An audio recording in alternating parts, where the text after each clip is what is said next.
Bismillahirrahmanirrahim. Assalamualaikum warahmatullahi wabarakatuh. Waalaikumsalam warahmatullahi wabarakatuh. Apakah suara saya bisa terdengar jelas? Anissa, bisa terdengar suara saya? Bisa, Pak? Jelas ya?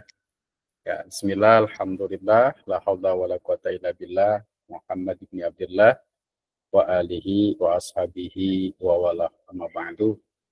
Puji dan syukur marilah kita panjatkan kehadirat Allah Subhanahu wa taala.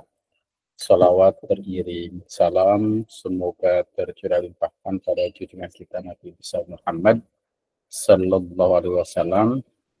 Alhamdulillah pada siang hari ini kita bisa berkumpul di satu sinkronus kelas mata kuliah sejarah peradaban Islam. Mudah-mudahan kita senantiasa berada dalam keberkahan dari Allah Subhanahu Wa Taala. Oleh karena itu, mari kita awali perkuliahan kita dengan sama-sama membaca basmalah. Bismillahirrahmanirrahim. Selanjutnya kita sambil menunggu rekan-rekan yang hadir ya. Jadi ini sudah di-setting secara otomatis. Jadi kalau teman-teman yang mau bergabung, dia bisa bergabung secara otomatis dengan mengklik link yang sudah dibagikan di grup ya. Nah, sebelum kita memulai, kita lihat dulu kelas kita. Kita lihat di kelas kita. Nah, kelas kita ini mata kuliah hari ini tentang kelas 2C1 ya. Kelas ini kelas 2C 2C1 ya. Ya betul Kelas Pak. 2C1.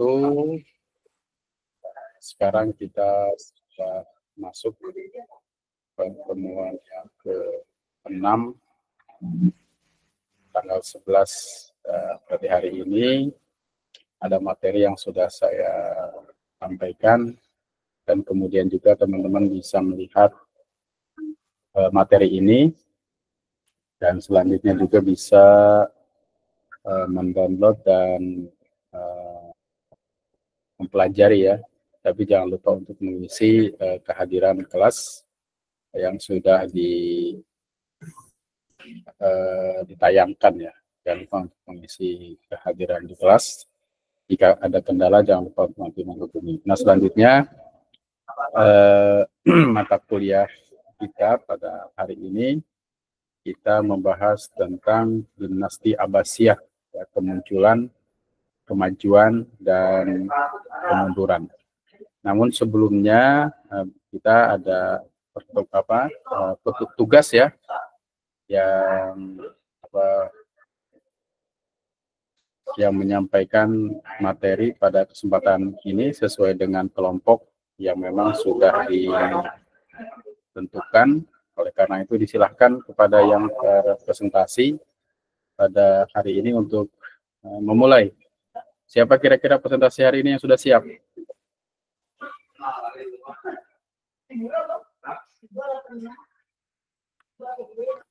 Di kami apa lihat dari yang Bapak kirim, Pak? Dilihat dari yang sudah dikirim ya, yang sudah dikirim itu nggak apa-apa dijadikan dasar untuk bisa presentasi hari ini. Temanya ya. Ada yang bisa memberikan ini yang presentasi hari ini? Sebelum saya cek di kelas ya, ada?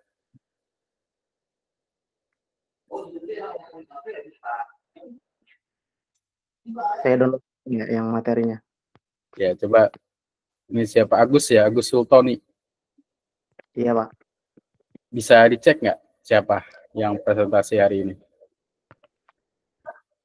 Kalau di grup sih saya, terus Pak Muhammad Junaizijen, Basri, sama Siti Umina Saadah. Ya. Temanya tentang puncak keemasan Islam, pengetahuan dan filsafat pada zaman.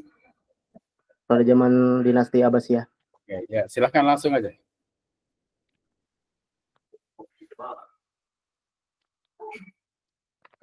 Dilihat dari yang di pasir ya.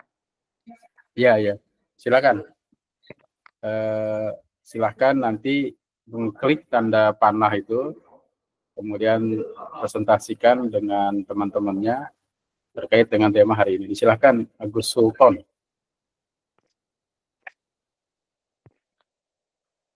Atau Ahmad ini. Ahmad mau presentasi juga? Hawasi.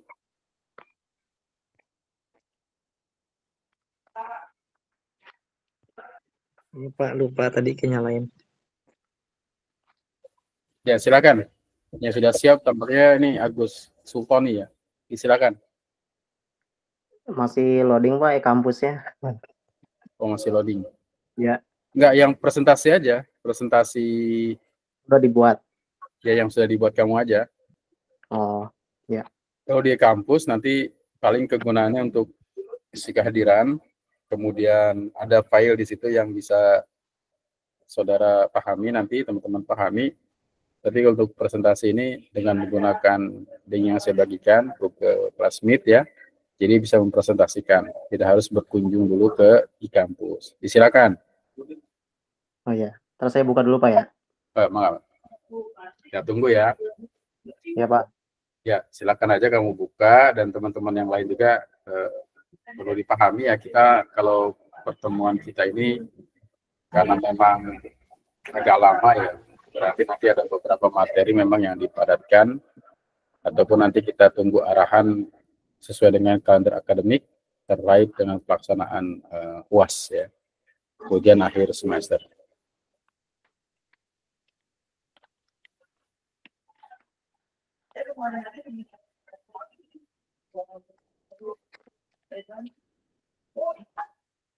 Sambil menunggu ya, dipersiapkan oleh Agus Sultan, tolong juga dikabari teman-teman yang lain untuk bisa masuk, karena total jumlah di kelas ini kan cukup banyak ya. Sekarang kita sudah ada 15 yang masuk. Ya, silakan untuk Agus Sultan.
Suaranya belum muncul ya?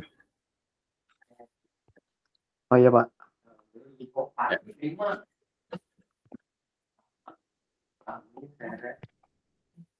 Layarnya udah muncul nggak Pak ya? Sudah muncul, sudah terlihat. Soalnya Mungkin saya kalau dibesarkan, bisa nggak dibesarkan? Oh iya, bentar Pak, dibuka lagi Pak.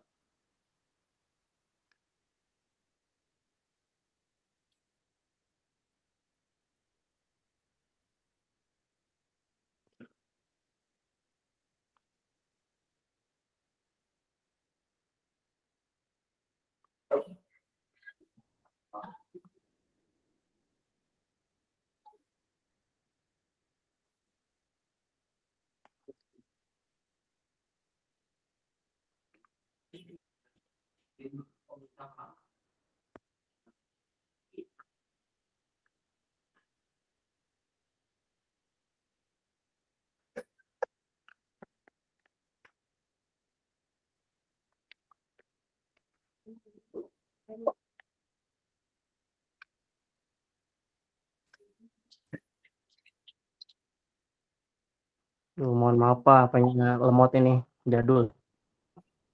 Ya, oke, udah bagus tuh. Sudah terlihat bagus. Terlihat? Ya.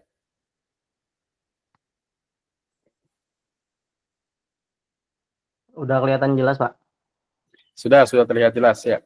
Mulai. Ya.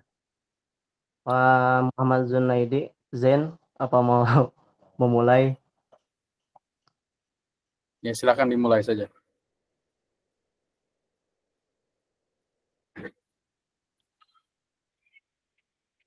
Ya udah langsung aja Pak ya. Ya, langsung. Ya, bismillahirrahmanirrahim. Assalamualaikum warahmatullahi wabarakatuh. Innal hamdalillah nahmaduhu wa nastaghfiruh wa na'udzu billahi min shururi anfusina wa min sayyiati a'malina may yahdihillahu fala mudhillalah wa may yudhlil fala hadiyalah. Asyhadu an la ilaha illallah wahdahu la syarikalah wa asyhadu anna Muhammadan abduhu wa rasuluhu la nabiyya ba'dah. Rabbi shrah li sadri wa yassir li amri wahlul 'uqdatam min lisani yafqahu qawli. Segala puji bagi Allah yang telah memberikan kita nikmat sehat, nikmat iman, sehingga kita dapat berjumpa kembali di kuliah online ini, dan mudah-mudahan dalam keadaan sehat semuanya. Kemudian sholawat serta salam marilah kita curah limpahkan kepada junjungan Nabi Muhammad SAW. Yang saya hormati Bapak dosen Sejarah Peradaban Islam, Bapak Edi, MPD ya. Dan juga rekan-rekan semuanya yang mudah-mudahan lebih semangat ya. Mudah-mudahan diberikan kesehatan selalu, panjang umur, dan bisa terus semangat mengajarkan kita semua tentang sejarah peradaban Islam. Di sini kelompok 5 insya Allah akan menjelaskan tentang puncak keemasan Islam, ilmu pengetahuan, dan filsafat, yang akan disampaikan oleh saya sendiri, Agus Sultani, kemudian Muhammad Junaidi Zen, Siti Nurlaila Sari, Siti Umina Saadah. Untuk Ibu Siti Nurlaila Sari tadi izin karena sakit katanya ya. Untuk yang lainnya belum tahu, mudah-mudahan bisa menyampaikan juga. Nah, di sini kita mendapatkan judul yaitu Puncak Keemasan Islam, Ilmu Pengetahuan dan Filsafat. Nah, bahasa Inggrisnya Islamic Golden Age. Puncak keemasan Islam atau dikenal sebagai zaman keemasan Islam, Islamic Golden Age, berlangsung kira-kira dari abad ke-8 hingga abad ke-13 Masehi, terutama selama kekhalifahan Abbasiyah yang berpusat di Baghdad. Masa ini ditandai dengan kemajuan luar biasa dalam ilmu pengetahuan, filsafat, teknologi, kedokteran, dan seni, serta integrasi besar antara warisan intelektual Yunani, Persia, India, Romawi, dan pemikiran Islam. Jadi masa keemasan Islam ini berada pada abad ke-8 ya, masa kekhalifahan Abbasiyah yang berpusat di Baghdad. Kemudian latar belakang sejarah, yang pertama kekhalifahan Abbasiyah dari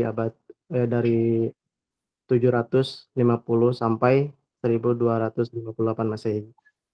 Di situ ada pusat kekuasaan dipindahkan ke Baghdad yang menjadi pusat intelektual dunia. Yang keduanya, Khalifah Harun ar-Rasyid dan putranya Al-Ma'mun sangat mendukung ilmu pengetahuan. Nah, di zaman itu memang sedang masa jaya-jayanya Islam lah. Kemudian didirikannya juga Bait al-Hikmah, House of Wisdom, tempat para ilmuwan menerjemahkan dan mengembangkan ilmu dari berbagai peradaban. Di sini Bait al-Hikmah ini menjadi pusat ilmu ya, yang benar banyak melakukan karya-karya dari para ilmuwan Islam tentunya, yang hingga sampai sekarang dirasakan oleh kita semua. Kemudian ilmu pengetahuan dan kontribusi besar. Yang pertama matematika. Di sini ada ilmuannya yaitu Al-Khawarizmi, Bapak Al-Jabar. Bukunya Alkitab Al-Mukhtasar fi Hisab, Al-Jabar dan Muqabalah, menjadi dasar aljabar modern. Kemudian sistem angka Hindu kitab yang kita pakai hari ini tersebar lewat karya-karya Musa. Dan ada juga astronomi, ilmuannya yaitu Al-Batani, Al-Zarqali, dan Al-Tusi, membuat observasi bintang dan planet yang sangat akurat.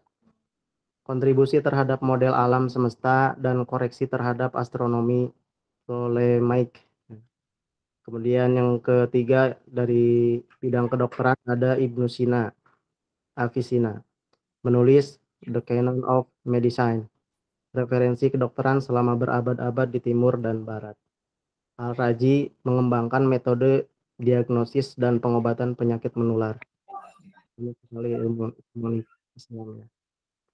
Kemudian ada juga dari kimia dan fisika ada Jabir Ibnu Hayyan, dianggap sebagai bapak kimia, memperkenalkan metode eksperimen laboratorium. Konsep distilasi, kristalisasi, dan alat kimia modern berkembang dari zamannya. Kemudian ada juga yang kelima, di bidang geografi dan kartografi ada Al-Idrisi dan Al-Masudi, membuat peta dunia yang rinci dan akurat. Ilmu navigasi berkembang pesat, mendukung eksplorasi samudra. Selanjutnya bisa dijelaskan oleh Bapak Muhammad Junaidi Zain. Kepadanya saya persilakan.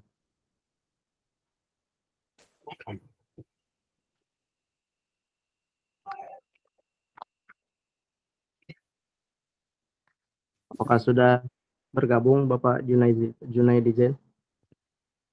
Yang lain silakan nih, yang sekelompok dengan ini kalau mau presentasi atau punya presentasi sendiri juga silakan. Oke, lanjut aja dulu, belum ada. Oh, belum ada.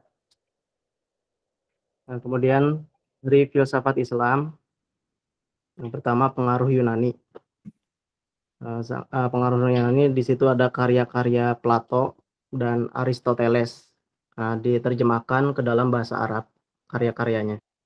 Kemudian filsuf Muslim tidak hanya menerjemahkan, tapi juga mengkritisi dan mengembangkan teori-teori tersebut. Nah, ini yang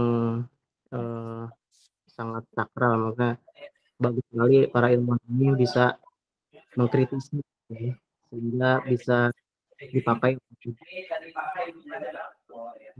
ilmuwan-ilmuwan dan para pelajar lah, berkat dari zaman dahulu. Pentingnya di filsafat yaitu ada Al-Kindi, filsuf Muslim pertama, menjembatani filsafat Yunani dengan Islam. Kemudian ada Al-Farabi, mengembangkan teori negara ideal dan logika Aristoteles. Kemudian yang ketiga Ibnu Sina, menggabungkan filsafat Aristotelian dengan Neoplatonisme, pengaruh besar di dunia Islam dan Kristen. Kemudian yang keempat Al-Ghazali, mengkritik filsafat rasionalis dan memperkuat peran teologi Islam. Bukunya Tahfudz al-Falasifah terkenal ya. Kemudian ada Ibnu Rushd, Averroes. Nah, orang barat mungkin ininya Rushd, Ibnu Rushd. Membela filsafat rasional dan Aristotelianisme sangat berpengaruh di Eropa. Disebut The Commentator. Itu tadi tokoh-tokohnya. Kemudian akhir zaman keemasan. Nah, kemudian penurunan dimulai dari pada abad ke-13. Penyebabnya adalah yang pertama adanya penyerbuan Mongol ya. Bangsa Mongol ke Baghdad pada tahun 1258 yang menghancurkan pusat-pusat ilmu. Nah, ini salah satu penurunan akhir zaman keemasan ya. Ada penyerbuan dari tentara Mongol ke Baghdad, dan tidak tahu juga apakah semua ilmu buku-buku di sana apakah masih ada yang tersisa apa tidak. Kemudian yang kedua, fragmentasi politik dan melemahnya kekhalifahan. Nah, selain itu juga ada masalah politik dalam pemerintahan atau kekhalifahan pada masanya. Yang ketiganya, kurangnya dukungan politik terhadap kegiatan ilmiah dan filsafat. Nah, di sini juga tentang ilmu dan filsafat ini kurang dukungan ya dari para petinggi politik pada zamannya. Kemudian yang keempat, munculnya si konservatif terhadap filsafat dan sains dalam kalangan tertentu. Banyak perbedaan pendapat atau yang lainnya mungkin pada masa tersebut. Namun demikian, warisan intelektual zaman keemasan Islam sangat besar. Karya-karya ilmuwan Muslim diterjemahkan ke dalam bahasa Latin dan menjadi dasar bagi Renaissance Eropa. Ya, udah Pak ternyata. Ya terima Sudah. kasih. Ya terima kasih tuh. Itu kayaknya udah Pak, nggak ada lagi. Ya, ada yang mau melanjutkan nggak temannya? Tidak ada yang lain untuk tema yang sama. Oke ya, jadi teman-teman kita ini tadi sudah mempresentasikan Agus Sultani ya tentang dinasti Umayyah ya, Abbasiyah Pak. Abbasiyah. Dinasti Abbasiyah terkait dengan kemunculan, kemajuan, dan kemunduran. Nah, jadi kalau ada hal-hal yang mau menyampaikan, disilahkan. Ya, berarti sebelum menyampaikan, ya, ini karena kita berkaitan dengan dinasti Abbasiyah, ya, saya mencoba menambahkan ya materi ini kalau ada hal-hal yang didiskusikan nanti di akhir ya terkait dengan dinasti Abbasiyah. Dinasti Abbasiyah sebagaimana tadi yang sudah disampaikan bahwa Islam ini sebuah peradaban yang cukup maju ya, yang diawali dari masa jahiliyah. Kemudian Rasulullah SAW hadir di masa jahiliyah tersebut membawa sebuah tatanan kehidupan yang baru, yang bersumber dari wahyu, yang bersumber dari Al-Quran dan Al-Hadis. Melalui proses yang panjang, berdakwah di Mekah, kemudian hijrah ke Madinah, kemudian kembali lagi melalui Fathul Makkah, dan tahun-tahun hijrah, ya hijriyah itu dijadikan sebagai tonggak prestasi dalam sejarah Islam. Karena dari situlah kemudian Islam bisa lahir, berkembang, maju, ya, dan bertahan sampai saat ini. Nah, proses peradaban itu berjalan cukup panjang, nah, dimulai dari kelahiran atau kemunculan, kemudian kemajuan, dan diakhiri dengan keruntuhan. Dan ini sebenarnya sudah merupakan sunnatullah ya. Karena itu Ibnu Khaldun sebagai seorang ulama, ahli sosiologi ya, dan beberapa sebutan ahli yang melekat dengan dirinya itu menegaskan bahwa peradaban atau kehidupan seseorang atau manusia itu adalah peradaban itu sama seperti manusia. Ada masanya dia dilahirkan, ada masanya dia berkembang, ada masanya dia tumbuh, mempengaruhi, dan juga diakhiri dengan keruntuhan. Dan ini sudah berabad-abad dalam kehidupan manusia itu silih berganti ya, peradaban itu maju. Namun yang perlu dicatat di sini adalah bahwa peradaban Islam itu berjalan cukup panjang, 750 tahun. Artinya tidak ada peradaban yang bisa maju lebih dari peradaban Islam yang kita lihat saat ini. Kemajuan Eropa, kemajuan peradaban Barat yang kita saksikan saat ini, itu pada dasarnya adalah memiliki akar yang panjang dari sejarah umat manusia atau sejarah Islam itu sendiri namun belum bertahan sebagaimana peradaban Islam yang sudah bertahan cukup lama. Nah, tadi sudah dikaitkan dengan kemunculannya ya, terkait dengan dinasti Abbasiyah. Kemudian juga ada tokoh-tokoh ulama yang tadi disebutkan, ada Al-Kindi, Al-Farabi, Ibn Sina, ada Al-Ghazali mungkin ya, Al-Ghazali, Ibn Rushd. Nah, kemudian dinasti ini maju, tapi juga kita lihat ya kemajuan ilmu pengetahuan dan teknologi cukup berkembang pada masanya, karena terjadi, biasa kita sering dengar tentang Khalifah Rashid, Harun al-Rashid, yaitu Khalifah al-Ma'mun, seorang yang sangat bijaksana. Ya, kalau kita membaca literatur tentang bagaimana seorang pemimpin Khalifah Rashid ini sangat bijaksana, kemudian Khalifah al-Ma'mun juga demikian. Pada masanya peradaban cukup berkembang, proses penterjemahan cukup intens, dan tidak ada pembedaan ya antara seseorang itu didasarkan atas agama dan suku bangsanya. Jadi orang-orang baik itu Nasrani atau Yahudi yang bekerja, yang melakukan proses penterjemahan pada saat itu memiliki penghargaan yang cukup tinggi. Nah, kemudian juga pada dinasti ini seperti yang tadi disebutkan juga Baghdad ya, Baghdad ini kalau sekarang kita sebut sebagai Irak ya. Baghdad di Irak itu, atau juga peradaban Persia. Persia itu berarti Iran ya. Iran, Baghdad, masuk Irak itu merupakan peradaban Persia. Pada waktu dulu itu menjadi sebuah pusat ilmu pengetahuan dan peradaban dunia. Jadi kalau negara-negara yang memiliki sejarah yang dulunya pernah maju, maka tidak menutup kemungkinan di saat lain bangsa-bangsa tersebut bisa maju lagi ya. Karena memang peradaban ini adalah silih berganti. Dalam Al-Quran itu watilkal ayyam nudawiluha bainan nas. Hari-hari diganti dan silih berganti ya. Peradaban barat yang kita saksikan saat ini dulu adalah sebuah peradaban yang sangat tertinggal dari dunia Islam.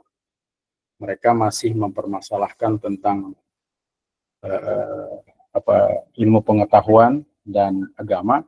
Nah, karena itu dalam sejarah peradaban barat itu muncul yang disebut dengan sekularisasi atau sekularisme, sebuah hal yang membedakan antara mana urusan agama dan mana urusan dunia. Nah, ini disebabkan karena dominasi agama begitu kuat dan tidak mampu mengimbangi dengan perkembangan dan perubahan zaman, sehingga muncul istilah sekularisasi. Kemudian juga ada muncul liberalisasi, di mana individu mendapat tempat ya, setiap orang memiliki kebebasan individu, dan peradaban mereka itu berakar dari sebuah filsafat. Nah, dalam peradaban Islam itu bersumber pada wahyu. Karena bersumber pada wahyu, maka peradaban yang muncul selanjutnya adalah tidak boleh bertentangan dengan hal-hal yang sudah ditetapkan oleh wahyu. Dan itu peradaban Islam erat kaitannya dengan peradaban tauhid.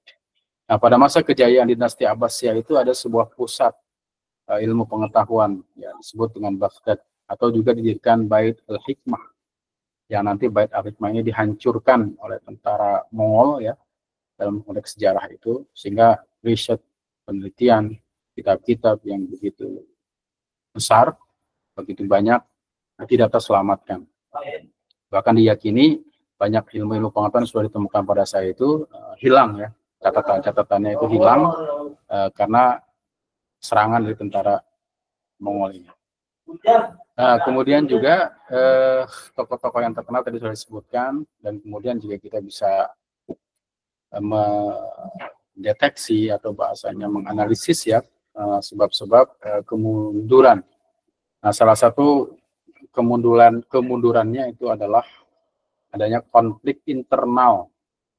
Nah, jadi konflik internal dan perebutan kekuasaan itu menjadi ciri dalam sebuah kekuasaan atau sebuah peradaban, ciri untuk adanya keruntuhan gitu. Jadi kalau sudah ada konflik yang berkepanjangan terkait dengan perebutan kekuasaan, maka di situ bisa dimaknai sebagai sebuah kekuasaan yang akan berakhir ya, jika tidak segera dilakukan sebuah perbaikan. Nah, kemudian sebab kemunduran yang kedua juga adalah adanya serangan tentara Mongol atau disebut dengan serangan dari luar seperti Perang Salib dan Mongol. Jadi ada dua serangan ya, Perang Salib itu memang sudah berjalan cukup panjang dan juga serangan dari Mongol. Kemudian munculnya kekuatan otonom di wilayah kekuasaan Abbasiyah. Dinasti Abbasiyah pada saat itu cukup luas, maka kemudian kekuasaan-kekuasaan tidak bisa kita samakan dengan kondisi saat ini. Kondisi saat ini kemajuan teknologi cukup pesat, pada saat itu berkomunikasi itu adalah sesuatu yang sulit ya, apalagi didukung oleh daerah-daerah yang cukup luas, sehingga memunculkan di pelosok-pelosok itu kekuatan-kekuatan yang pada dasarnya ingin memisahkan diri dari dinasti Abbasiyah. Ini juga menjadi ciri ketika sebuah negara ada sebuah pemberontakan-pemberontakan dan dibiarkan, itu bisa menyebabkan wibawa dari pusatnya itu menjadi menurun dan menjadi cikal bakal munculnya kekuasaan-kekuasaan lokal. Itu pemerintah harus kuat ya. Jadi tidak boleh ada negara dalam negara. Dan kemudian selanjutnya adalah adanya kemerosotan ekonomi. Jadi ekonomi, sosial, perebutan kekuasaan, dan konflik-konflik perpanjangan itu menjadi ciri dari kemerosotan sebuah peradaban atau sebuah bangsa, termasuk juga di dalamnya adalah moral yang menurun, adanya korupsi. Itu menjadi tanda-tanda yang sangat substansif untuk menurunnya sebuah kekuasaan. Korupsi, kemudian seorang pimpinan yang menghambur-hamburkan keuangan, harta, dan segala macamnya, itu rata-rata menjadi sebuah cikal bakal dari sebuah proses bangsa. Dan ini terjadi pada dinasti Abbasiyah menjelang kehancurannya. Nah, kemudian ada beberapa warisan yang cukup besar dari dinasti Abbasiyah itu, diantaranya adalah adanya peradaban ilmu dan pengetahuan, adanya sebuah perpustakaan yang tinggi, kemudian pengaruh kuat dalam budaya sastra dan sains, kemudian juga ada konsep administrasi dan birokrasi yang maju. Inilah yang membuat ya warisan-warisan dinasti Abbasiyah yang patut diperhitungkan sampai saat ini. Nah, itu mungkin terkait dengan tambahan materi yang perlu dipahami ya, perlu dipahami untuk materi yang disampaikan pada kesempatan kali ini. Jika ada hal-hal yang didiskusikan, silakan. Mungkin ada teman-teman yang ingin mendiskusikan. Yang tadi siapa, Tony ya tadi? Agus ya? Agus Sultani juga nanti bisa membantu untuk menjawab ya. Kalau ada hal-hal dari teman-teman yang mau mendiskusikan terkait dengan tema ini, silakan. Kalau ada. Oke, kalau memang tidak ada, ya kita cukupkan dulu ya pertemuan kita. Terima kasih Pak Agus Sultani ya. Di mana rumahnya, di Citerep ya? Sultan, ada di mana Sultan? Lokasinya? Tinggalnya di Cibinong, Pak. Oh, Cibinong. Oke, terima kasih ya Sultan sudah memberikan materi terkait dengan dinasti Abbasiyah. Terima kasih juga teman-teman yang lain. Dan jangan lupa isi kehadiran di kelas ya. Isi kehadiran di kelas. Dan insya Allah juga nanti materi ini jika sudah ada rekamannya bisa saya simpan di kelas. Terima kasih atas kehadirannya. Mohon maaf atas segala kekurangan. Assalamualaikum warahmatullahi wabarakatuh. Waalaikumsalam warahmatullahi wabarakatuh.